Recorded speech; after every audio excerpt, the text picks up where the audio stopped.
Ainda nesse contexto de cabeceiras, próximo dos rios Mango e Maracujá, vamos discutir agora alguns depósitos comuns nessas áreas mais elevadas do quadrilátero ferrífero, que remontam a processos de uma tectônica cenozoica bastante marcante.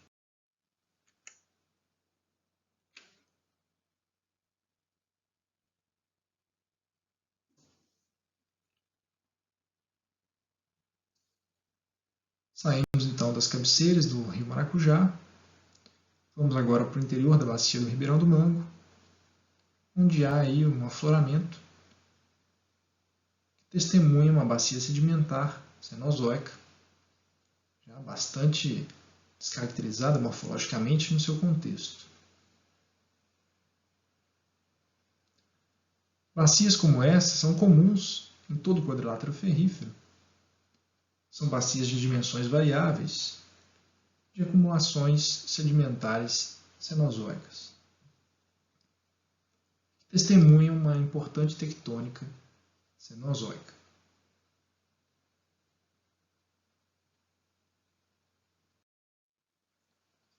Então, entre os pontos 14 e 15, ainda aqui nesse contexto predominantemente de rochas do grupo Piracicaba, supergrupo Minas, encontramos aí um depósito diferenciado. Nos mantemos, então, nesse mesmo contexto. O quadrilátero ferrífero compreende, como nós temos visto, várias unidades geológicas formadas em tempos bastante diferentes no passado e que progressivamente foram se aproximando ou se superpondo geograficamente. Isso por processos geológicos bastante complexos e superpostos, tornam a reconstituição dos fatos um verdadeiro quebra-cabeças. No entanto, é notável o fato de sempre ter havido consenso claro entre os autores que tratam da morfogênese do quadrilátero ferrífero, do quão importante é a tectônica nesse domínio. Tanto uma tectônica, então, antiga, responsável pela estruturação geológica de toda essa região, como uma tectônica mais recente, uma neotectônica, ligada então diretamente ao relevo atual. Nós fizemos várias discussões ao longo dos vídeos de indicativos de atividade neotectônica na região do quadrilátero ferrífero. Essa atividade neotectônica ela está estreitamente relacionada à matriz estrutural herdada do pré-cambriano. Então, os ciclos orogenéticos pré-cambrianos, que retrabalharam toda essa crosta na região do quadrilátero ferrífero, deixaram falhas, fraturas e várias descontinuidades nos ciclos tectônicos Rio das Velhas, Transamazônico e Brasiliano. Vale ressaltar que o quadrilátero ferrífero possui a segunda maior anomalia geoidal no Brasil, que é a diferença entre o geóide e um elipsóide de referência. É a segunda maior anomalia geoidal positiva.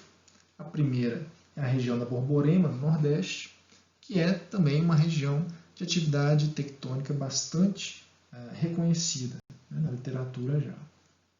Geralmente, essas áreas de anomalias geoidais positivas são áreas soerguidas com atividade neotectônica e também sísmica.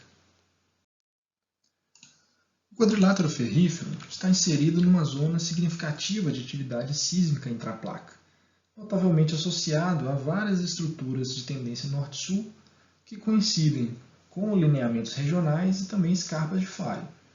Esses e outros lineamentos estão associados, então, a essa rica estrutural, essa rica matriz estrutural herdada dos ciclos orogenéticos antigos, incluindo sistemas de falhas profundas, como a falha d'água quente que nós vimos na região de Catas Altas. Mais de 100 eventos sísmicos foram registrados, principalmente durante a década de 90, apresentando magnitudes entre 0,8 e 4 pontos na escala Richter. Nós não podemos esquecer que a plataforma sul-americana, onde encontra-se o território brasileiro, está situada entre uma zona de expansão do assoalho oceânico, a partir da dorsal meso-oceânica, e de subdução da placa de Nazca, abaixo da placa sul-americana, com orogênese na borda da placa sul-americana. Todo esse contexto tectônico transmite para o interior de placas tensões tectônicas significativas. E esse interior continental, ele não é contínuo, bem estruturado, mas na verdade ele é cheio de fraquezas, de grandes geossuturas, de grandes zonas de falhas, zonas de cisalhamento, grandes descontinuidades na crosta, que, recebendo essas tensões geradas nos limites da placa, acabam sendo aproveitadas para manifestações neotectônicas, para movimentações de blocos tectônicos.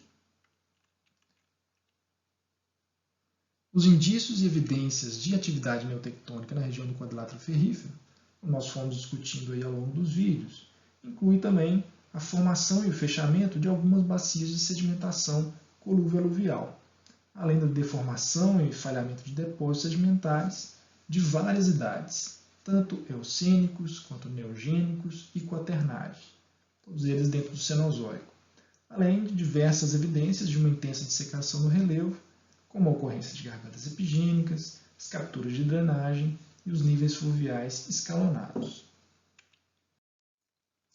Nesse alto da bacia, entre Rio Maracujá e Ribeirão do Mango, aparecem aqui alguns depósitos sedimentares que estão associados a um conjunto de bacias formadas no Cenozoico, como as bacias de Fonseca, Gandarela, Gongo Soco. E na base geológica, essa área está indicada, então, como argila laterizada, transportada não plástica e não estratificada. Então, um material argiloso, aprisionado em uma bacia sedimentar e que foi se consolidando aqui, no alto da serra. A origem dessa e de várias outras bacias sedimentares espalhadas ao longo do quadrilátero ferrífero, com dimensões variáveis, está associada a eventos tectônicos ligados justamente ao processo de abertura do Oceano Atlântico. O período conhecido como Eoceno, na região sudeste, foi marcado por um surgimento epirogenético muito forte, concomitante a uma fase tectônica distensiva, que acabou levando à formação de estruturas host-graben, então blocos em surgimento e blocos subsidentes. E nesses blocos são formadas, então, essas bacias sedimentares.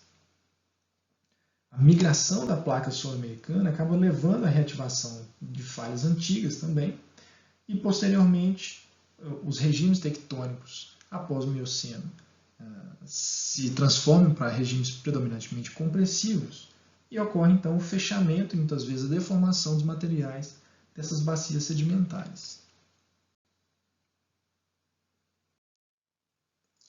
Aqui uma visão geral desse material, mais argiloso, com colorações diversas. E é possível observar várias estruturas afetando esse material, inclusive com contatos de materiais com cores diferentes, sugerindo aí a atuação de falhas. Materiais semelhantes são encontrados então em diferentes porções ao longo do quadrilátero ferrífero e também indicam pequenas bacias abertas nesse período eocênico e posteriormente fechadas em um regime compressivo mais recente. Aqui também um material basicamente mais argiloso, não estratificado, com algumas variações de cor, de composição, com contatos abruptos e lineares. E a sua investigação mais de perto revela também a atuação de blocos a partir de zonas de falhas.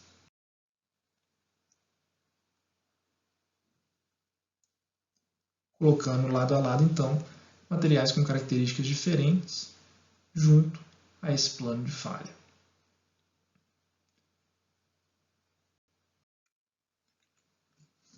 Então, nesse conjunto de vídeos que tratamos aqui, espero que tenha ficado claro, vários exemplos, tanto de um controle passivo, um controle litoestrutural, a morfogênese regional, como também um controle ativo.